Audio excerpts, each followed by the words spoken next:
네, 요한복음 20장 24절에서 31절. 오늘 제목이 참신앙, 참신앙. 그러니까 요한복음을 우리가 1장에서 지금 21장까지 다 살펴봤어요. 그리고 오늘 마지막 이야기를 하고 싶고, 요한복음의 전체의 주제는 누가 참 제자인가를 말하는 거예요. 요한복음의 핵심 단어는 믿음, 영생인 거예요. 예수님을 따르는 제자라고 해서 전부 다 구원받는 것은 아니다. 여러분, 사복음서에 보면 제자가 등장하지만 제자가 다 구원받지 못해요. 그 중에 누가 있어요? 가룟 유다가 있어요. 그러니까 성경에서 제자 그러면 이퀄 구원, 이런 개념을 다 깨야 되는 거예요. 그러면 우리는 교회 다닌다 이퀄 천국, 이 개념도 사실은 다 깨야 돼요. 우리가 진정으로 예수를 믿는 사람인가 그렇지 않는가를 우리 스스로 한번 점검해 볼 필요가 있는 거예요. 그래서 하나님이 우리에게 말씀을 주신 것이지요. 6장 한번 보겠습니다. 요한복음 6장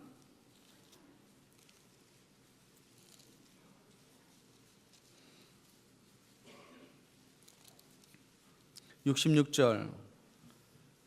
요한복음 6장 66절. 요한복음은 6장 전과 6장 후로 해서 크게 나뉘어져요. 6장 전은 제자이건 제자가 아니건 간에 그냥 뭉뚱그려서 무리들이 예수님을 따라다니다가 6장을 넘어서면서부터 제자와 아닌 자가 이렇게 구분되기 시작해요.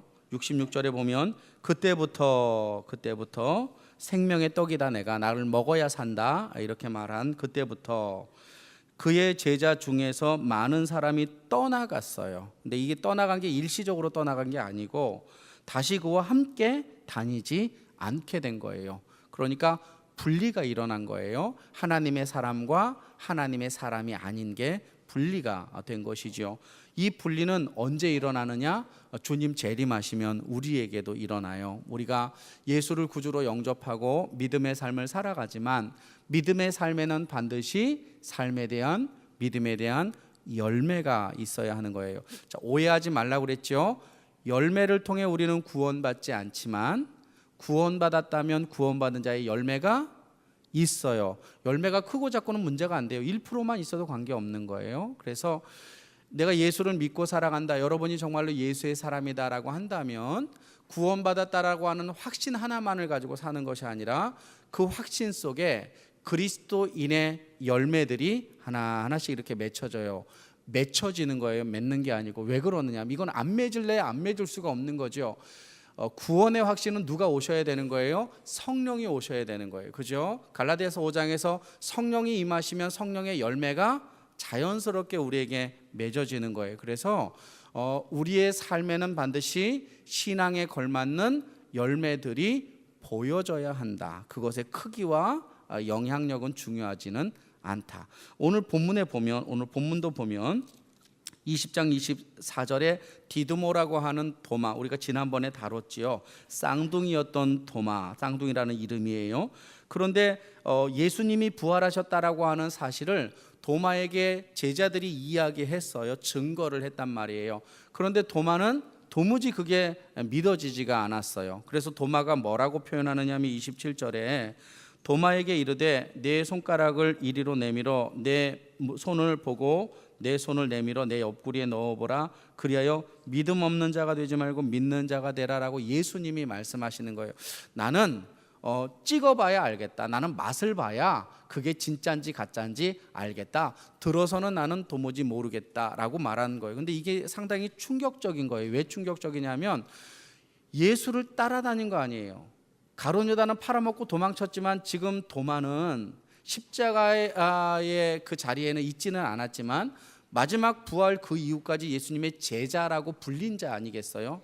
근데 제자라고 불린 자에게 예수님이 뭐라고 말씀하시느냐? 믿는 자가 되어야 된다, 이렇게 말씀하신 거예요. 물론 거기에는 다양한 해석들이 있긴 하겠지만 우리가 우리 자신을 보면서 이제 2017년도 1월 첫째 주부터 52주가 지난 이 마지막 주에 우리가 스스로 요한복음을 통해 나는 진정으로 믿는 자인가에 대해서 곰곰이 생각해보고 확신을 가져야 한다는 거예요.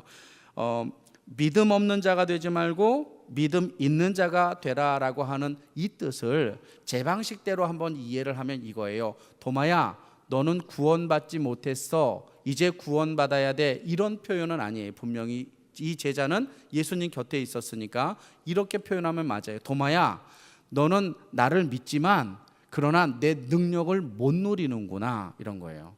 그러니까 우리가 기독교인이 죄를 안 지고 살아갈 수 있을까요?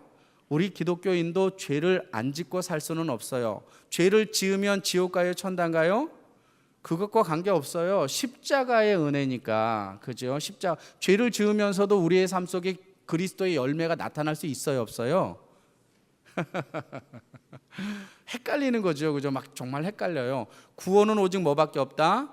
예수 그리스도의 십자가밖에 없고, 그 십자가를 믿는 자의 삶 속에는 반드시 그리스도의 삶의 열매가 생긴다. 근데 그럼에도 불구하고, 우리가 의인임에도 불구하고 우리는 죄의 영향을 받는다, 안 받는다? 받는다. 구원받지 못한 사람은 뭐도 나타나지 않는 거예요?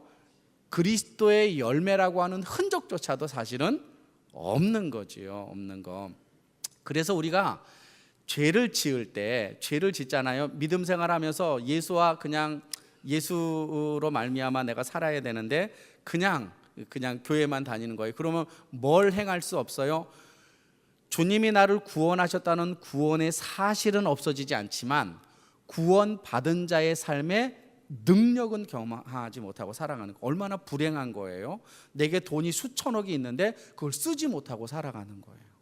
그러니까 도마에게 지금 말하는 건 뭐냐 하면, 내가 하나님을 믿고 나를 믿을 때 내 자신이 기준이 되어서 나를 따라오는 것이 아니라 예수가 기준이 되어서 나를 따라와야 된다라고 표현하는 거. 자, 조금 더 설명할게요. 29절. 예수께서 이르시되 너는 나를 본고로 믿느냐. 이렇게 뭐 본고로 믿느냐. 보는 건 누가 보는 거예요? 예수님이 보는 게 아니라 도마가 보는 거죠. 보기 전까지는 안 믿는 거예요. 자, 그러면 뭐라고 주님 말씀하세요? 너는 나를 본고로 믿느냐?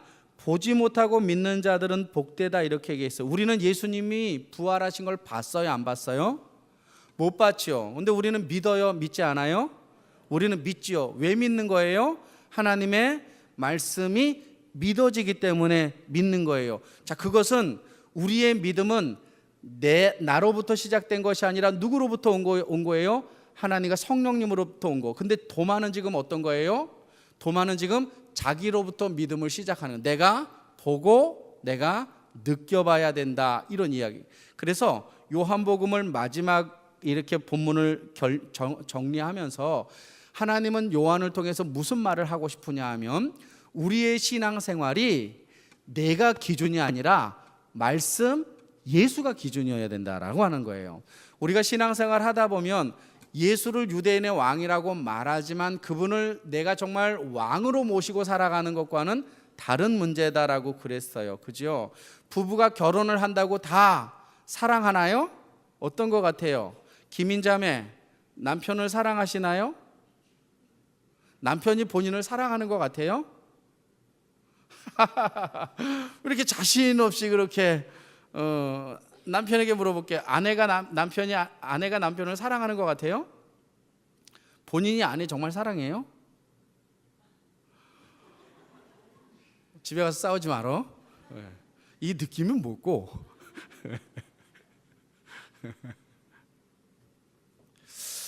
우리가 예수를 믿는다라고 하면서도 예수를 누리지 못하고 살아가는, 능력 없이 살아갈 때가 참 많다라고 하는 거예요. 지금 주님은 요한복음을 통해서 그렇게 살지 말아라. 이제 너희가 예수를 주로 고백했으니 예수의 권능을 함께 누리며 살아가라, 이렇게 말하는 거. 자, 그러면 예수님의 권능을 누리고 살아가는 삶, 참 신앙의 삶, 참 제자의 삶이라는 것은 어떤 삶일까를 한번 요 본문 30절과 31절을 통해서 생각해 보려고 해요. 30절에 보면 이렇게 기록되어 있어요. 예수께서 제자들 앞에서 이 책에 기록되지 아니한 다른 표적도 많이 행하셨으나, 이렇게 말하고 있어요. 저는 근데 이게 조금 성경을 예전에 어렸을 때 묵상하다가 왜 이런 표현을 쓰셨을까? 여러분, 제가 알고 있는 요세푸스가 이스라엘의 역사를 상권학원으로 크게 썼는데 성경보다 더 두꺼워요. 성경보다도. 아니, 이 성경 요 두께가 문제가 있었을까? 그냥 성경 길게 쓴다고 무슨 문제가 될까? 예수님이 행하셨던 거 우리가 너무 모르잖아요. 예수님이 행했던 거 하나하나 다 우리가 알고 우리가 그것을 본다면 우리 믿음이 더 좋아지지 않을까? 동의하세요? 동의 안 해요? 아니, 여러분은 잘 모르시지만 신학을 공부하다 보면 이것 때문에 신학이 갈라져요. 보수 신학과 진보 신학이 어디에서 갈라지느냐면 이것 때문에 갈라지는 거예요. 보수 신학은 예수님이 12살부터 시작해서 13살이죠. 13살부터 시작해서 30살까지 성경에 나타나 있지 않아요, 예수님이. 그래도 우리는 예수가 역사적인 인물이라는 것, 신앙적인 인물이라는 걸 인정하는 거거든요, 우리 보수 신학은. 근데 자유주의 신학은요, 성경은 역사책이 아니라고 말하는 거예요. 신앙의 서적은 될지언정 역사책은 아니라는 거예요. 역사책이라고 하는 것은 1월 1일, 2월 2일, 2월 3일 뭐 이렇게 역사적으로 모든 것이 낱낱이 기록돼 있어야 그게 역사적인 증빙이 되는 것이지, 1월 달 나오고 12월 달 나오고 2월 달부터 11월 달까지 없는데 그게 역사적인 고증이 될 수 있느냐는 거예요. 그래서 진보주의자들은 뭐라고 말하느냐 하면, 성경은 예수를 믿고 하나님을 믿는 데는 부족함이 없는 책이지만 예수를 역사적으로 정확하게 파악하는 데는 문제가 있는 책이다라고 말하는 거예요. 그게 어떤 거예요? 많은 표적도 행하셨으나 일부만 집어넣는 이것이 우리가 생각할 때는 별로 문제가 아닐 것 같은데, 실질적으로 신학을 공부하는 사람들은 이것도 퀘스천을 던지는 아주 중요한 문장 중에 하나예요. 근데 그럼에도 불구하고 예수님이, 하나님이 많은 기적과 이적과 행하심이 있었음에도 불구하고 요것만 집어넣은 그 이유가 있었어요. 요것만 집어넣은 그 이유를 제가 알려드릴게요.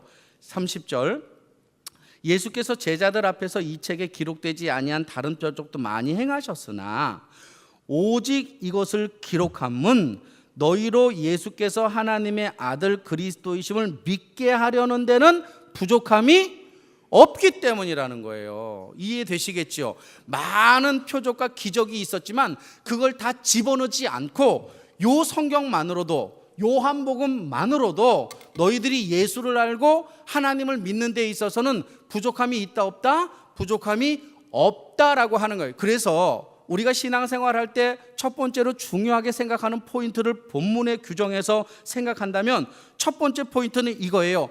하나님의 말씀은 부족함이 없다는 거예요. 예수 그리스도는 구원하시기 위하여 우리의 삶 속에 부족함이 있다 없다? 부족함이 없다. 우상을 섬길 필요 없어요. 돈을 추정할 필요가 없어요. 우리는 누구를 붙잡고 살아가면 돼요? 예수 붙잡고 살아가면 돼요. 예수 붙잡고 살아가는 인생 속에 영적으로 육적으로 부족함이 없을 줄로 믿습니다. 그걸 보여주는 것이 요한복음이고 성경이라는 거예요. 근데 믿는 사람들 중에서도 오직 성경만을 붙잡고 살아가지 않고 성경 이외의 것들을 붙잡고 그것으로 증빙받으려는 생각을 많이 가지고 살아가요. 저도 그랬어요. 저도 노아의 홍수가 사실일까 아닐까를 많이 고민하다가 창조과학계에서 뭘 발표했느냐면, 노아의 방주가 아라랏산에서 발견되었다. 빙하 밑에, 아라랏산의 빙하 밑에 노아의 방주가 있는 게 실제 이게 드러난 거예요. 그때 제 마음속에, 제가 20대 초반이었던 걸로 기억되는데, 그때 성경이 사실이구나 라고 제가 더 믿게 되었어요. 그런데 나이 들어서 곰곰이 생각해 보니까, 만약에 아라랏산에서 방주가 발견되지 않으면 하나님의 말씀 노아 사건이 거짓말이에요? 거짓말이 아니잖아요. 우리는 참 이상하게도 예수님을 믿으면서도 예수님을 증명하기 위해서 과학을 동원하거나 철학을 동원하거나 역사의 고증을 받으려고 하는 그런 생각을 가지고 있다는 거예요.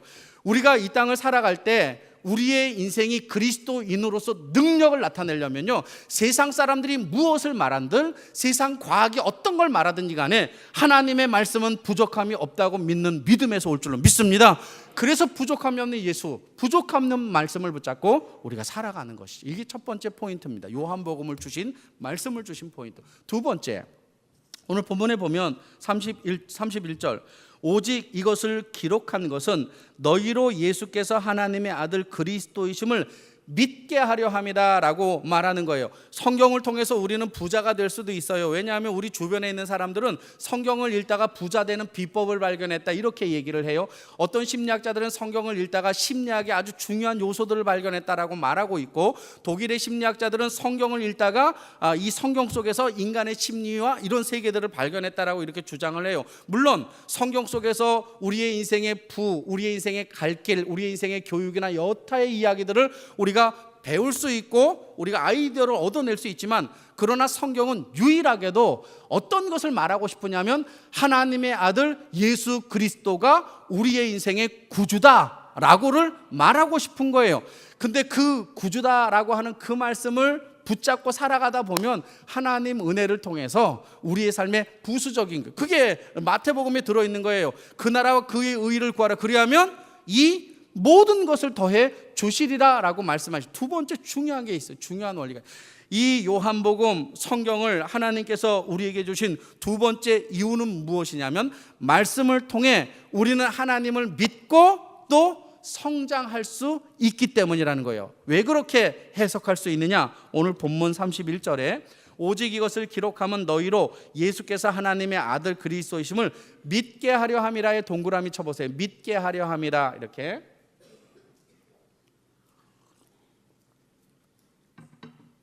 여기 믿게 하려 함이다라고 하는 이 단어가, 믿게 하려 함이요는 문법으로 보면 미래형일까요? 현재형일까요? 과거형일까요?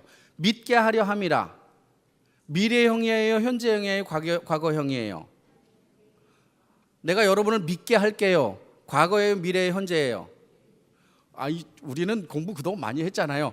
제가 여러분에게 오늘 점심 없지만 짜장면을 사겠습니다. 제가 그걸 믿게 할게요. 이게 미래형이에요? 현재형이에요? 과거형이에요? 미래지요. 정말 왜 이래요? 믿게 하려 함인데, 자, 믿게 했다, 믿었다, 믿게 할 것이다, 됐지요? 그럼 믿게 하려 함이다는 현재형이에요? 미래형이에요? 과거형이에요?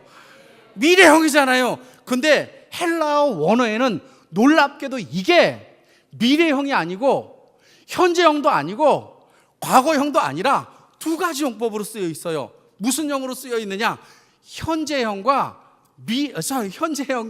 과거형으로 쓰여 있어. 미래형으로 쓰여 있지 않아요. 우리나라 번역은 미래형으로 했는데 이거예요. 잘 들어보세요.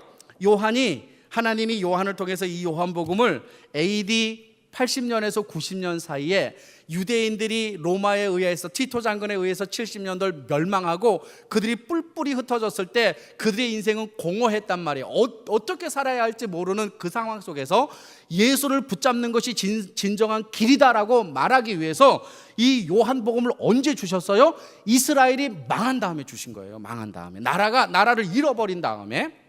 물론 디아스포라는 나중에 일어나지만, 우리 민족의 정체성이 없어지고 우리가 어떻게 살아야 할지 모르고 로마인들의 박해가 심해서 흩어져 있는 기독교인들을 잡아다가 다 죽이는 너무나 어려운 시기에 하나님은 요한에게 이 성경을 주신 거예요. 근데 이 성경을 주셨을 때 잘 들으셔야 돼요. 현재형으로 주셨다라고 말하면 이런 말이 돼요. 내가 지금 예수를 믿고 있는데 이 요한복음을 지금 현재 읽으면서 예수를 믿게 될까요? 예수님 때문에 힘을 얻을까요?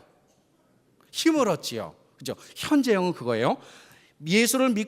현재 예수를 믿고 있는 사람에게 요한복음은 자신의 인생을 견고하게 만들고 예수로 말미암아 힘을 얻게 만드는 책으로 읽혀질 거예요. 근데 과거형도 등장하는 거예요. 과거형은 이거예요. 지금은 예수를 믿지 않지만 너희들을 믿게 하려고 이 책을 지금 너에게 준 것이다. 나는 지금 예수를 믿고 있지 않지만 예수를 믿게 하려고 이 요한복음을 지금 너에게 준 것이다 라고 말하면 전도용으로 주신 걸까요? 양육하려고 주신 걸까요? 전도용으로. 그죠? 근데 여러분은 어떤 거 선택할 거예요? 요한복음이 믿기 전에 주신 것 같아요? 믿고 있는데 주신 것 같아요? 어떤 것 같아요? 네? 우리 이옥자 권사님, 2개다. 역시 훌륭해. 왜냐하면 제가 그렇게 생각하니까. 하나님의 말씀은 대하는 자에게 예수를 믿게 만들고 믿는 자에게는 더욱더 견고하게 만드는 거예요. 여러분, 제가 이런 얘기 한번 할게요. 우리가 1년 동안 성경을 필사하자고 그랬고, 필사 끝나고 난 그 다음부터는 성경을 한 번이라도 읽자라고 그랬어요. 이 얘기가 여러분들에게 상처가 되거나 그렇지 않을지 잘 모르겠지만 이렇게 표현해 볼게요. 남편 중에 또는 아내 중에 교회를 안 나오거나 그냥 집에서 나 나중에 나갈게라고 말하시는 분들은 성경을 읽고 있는 모습을 아내에게 보여줄까요? 보여주지 못할까요? 예? 교회 안 나오시는, 나 교회 가겠다라고 말하시는 분들은 집에서 성경 읽을까요? 안 읽을까요? 안 읽어요. 절대로 나올 수 없어요.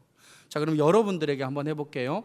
여러분들이 신앙이 성장하려면 교회만 나와서 제 잘생긴 얼굴만 보면 될까요? 성경을 봐야 될까요? 네, 두말하면 잔소리인 거예요. 두말하면 잔소리. 여러분, 저는 정말 연약해요. 저는 우리 집사람도 제 마음대로 성장시키지 못하는 그런 연약한 존재예요. 여러분들을 어떻게 제가 성장시킬 수 있겠습니까? 그냥 저는 주어진 시간에 설교만 할 뿐인데, 여러분이 하나님의 말씀을 믿고 하나님의 말씀을 붙잡을 때 믿음이 생기고, 두 번째로 그 믿음이 여러분을 견고케 한단 말이죠. 그래서 요한복음을 주신 이유, 성경을 주신 이유는 하나님의 말씀으로 내가 예수를 믿고 내 인생을 견고케 하기 위하여 주님이 주신 거예요. 그래서 성경의 기자들, 성경의 사람들은, 특별히 조지 뮬러와 같은 사람들은 기도할 때, 여러분 기도할 때도 그냥 성경을 알고 기도하는 거하고 성경을 알지 못하고 기도하는 거하고는 천지차이 나요. 성경을 모르고 기도하면 순순히 육적인 것만을 구할 수밖에 없어요. 근데 성경을 알고 기도하면 하나님의 나라를 위하여 내가 기도에 동참하게 되지요. 그래서 조지 뮬러는 어떻게 얘기했느냐면, 나는 기도를 할 때 성경을 피지 않고는 기도하지 않는다 그랬어요. 성경을 피고 그 말씀을 근거로 하나님께 들이대는 거죠. 여러분, 응답 받으려면 어떻게 해야 돼요? 여러분 막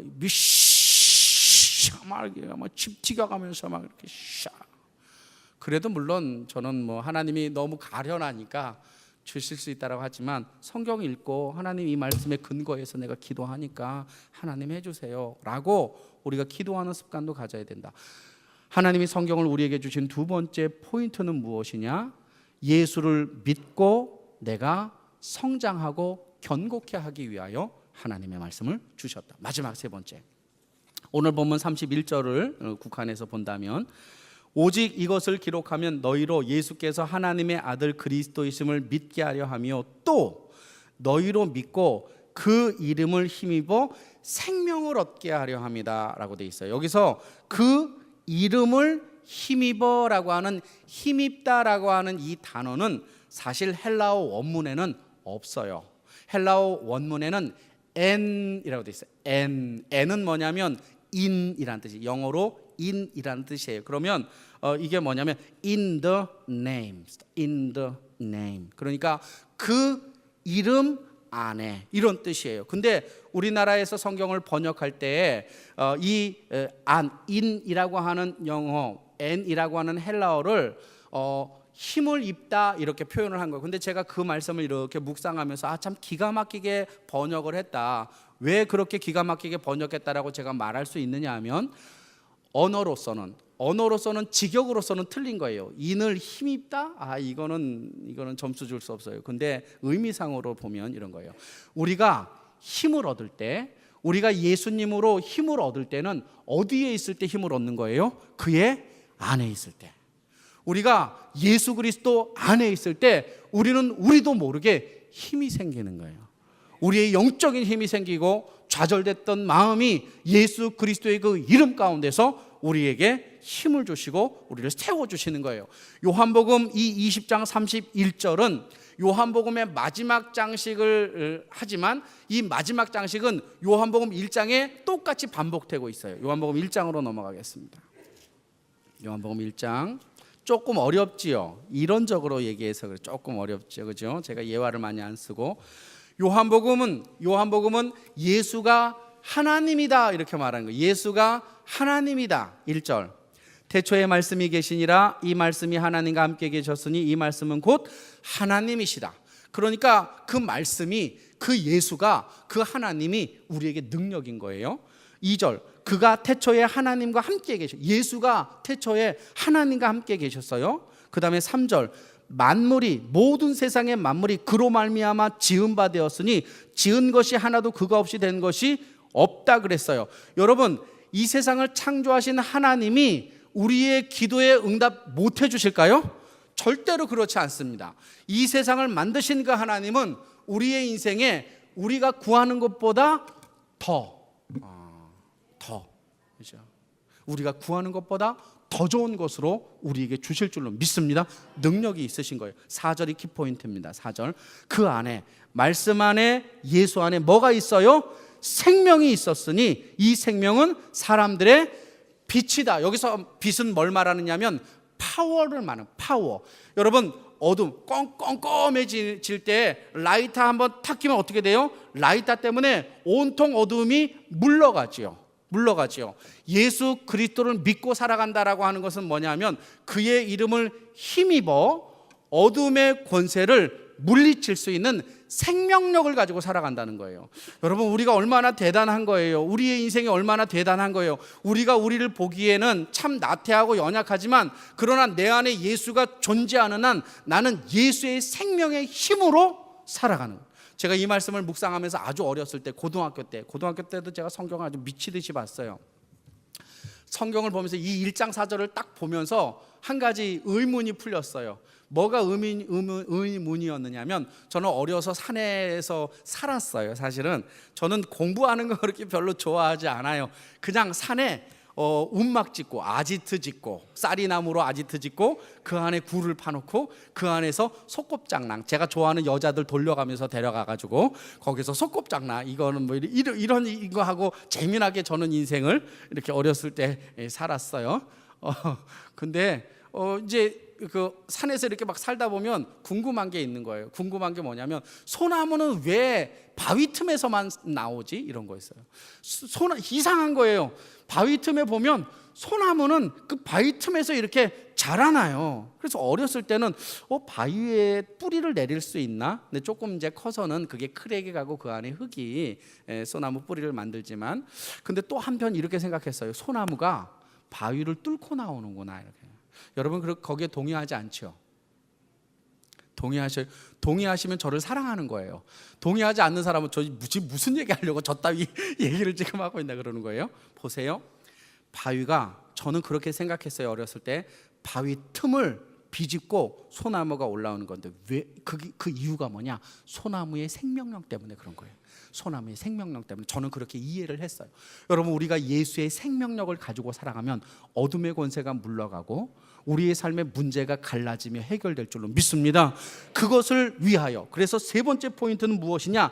예수 안에만 생명이 있다, 말씀 안에만 생명이 있다라고 주님이 우리에게 이 말씀을 주셨어요. 올 한 해 우리는 모르겠어요. 정말 진정한 참 신앙인이고 참 제자인지 모르지만 분명한 사실은 지금 내가 이 자리에 앉아 있다는 사실이에요. 지금 우리가 주님의 자리에 앉아 있다라고 하는 이 사실로 말미암아 2018년도 오는 그 해도 생명력을 통해 세상을 이겨나갈 수 있는 저와 여러분 되기를 간절히 축원합니다. 기도 한번 합시다. 말씀을 붙잡고, 주여, 우리의 인생이 주의 말씀을 붙잡고 승리케 하여 주시옵소서. 기도합시다. 전능하신 아버지여, 살아계신 아버지, 하나님의 말씀은 부족함이 없으며 예수 그리스도는 부족함이 없으며 아버지, 하나님의 말씀은 견고하여 우리를 예수 믿게 하고 우리를 변화시키며 우리를 성숙시키는 원동력임을 믿습니다. 아버지, 하나님의 말씀이 우리 안에 생명의 힘으로 존재하며 그 이름을 힘입어, 그 말씀을 힘입어 우리가 이 땅에 좌절되었던 모든 것들 속에서 일어날 줄로 믿습니다. 아버지여, 우리의 인생 속에 다시 한번 이 말씀을 통하여 우리를 돌아보게 하시고 좌절되었던 마음, 두려워했던 마음들, 아파했던 그 모든 마음들이 예수 이름으로, 예수의 권세로, 주의 말씀으로 극복될 수 있도록 아버지 역사하여 주시고 하나님 인도하여 주시옵소서. 한 가지만 더 놓고 기도할까요? 저는 그렇게 생각을 많이 했어요. 말씀에 내 믿음을 합할 때 역사가 일어난다, 이렇게 생각했어요. 근데 성경에 보니까 안 그래요. 말씀에 내 믿음을 합하지 않아도 역사가 일어나요. 그게 누구냐면 나인성 과부의 아들이 죽었는데 예수님이 죽음 앞에서 일어나라 그랬는데 죽은 자가 일어난 거예요. 나사로가 죽은 지 사흘 됐는데 나사로가 아멘 그래서 일어난 게 아니라 죽은 그에게 하나님의 말씀이 선포되니까 나사로가 살아난 거예요. 우리는 어쩌면 내 마음속에 아멘 아멘 하고 내 마음속에 그 말씀이 필로 이렇게 막 다가올 때만 능력이 있을 거라고 생각하지만 그렇지 않아요. 우리가 주님의 자리에 앉아서 주의 말씀이 나에게 다가오는 순간, 내 귓전에 들리는 순간 우리가 살아날 줄로 믿습니다. 그 말씀이 우리의 삶에 역동할 수 있도록 주여 우리를 도와주시옵소서. 같이 한번 생명의 말씀을 붙잡으며 기도합시다. 전능하신 아버지여, 전능하신 아버지, 주의 말씀을 듣기를 원합니다. 아버지여, 주의 말씀이 들려서 그 말씀이 우리의 생명이요 그 말씀이 우리에게 능력임을 고백합니다. 어두운 세상에 우리에게 들리는 소리가 얼마나 많은지요. 아버지, 인터넷 뉴스, 우리가 접하고 있는 많은 매스미디어, 아버지 하나님, 우리에게 주어진 이 모든 것들이 어쩌면 우리의 귓전에 들리지만 때로는 우리는 주의 말씀이 우리에게 들리지 않을 때도 있음을 주님 고백합니다. 주님 도와주시옵소서. 생명의 말씀, 능력의 말씀이 들리게 하시고 죽었던 자가 일어났던 것처럼, 회당장의 야이로 딸이 살아났던 것처럼, 나사로가 살아났던 것처럼, 아버지 나인성 과부의 아들이 일어났던 것처럼 생명의 말씀을 통하여 우리가 다시 한번 일어서게 하여 주시사 우리의 삶의 모든 어두움 속에서 믿음으로 승리할 수 있도록 아버지 도우시고 하나님 인도하여 주시옵소서.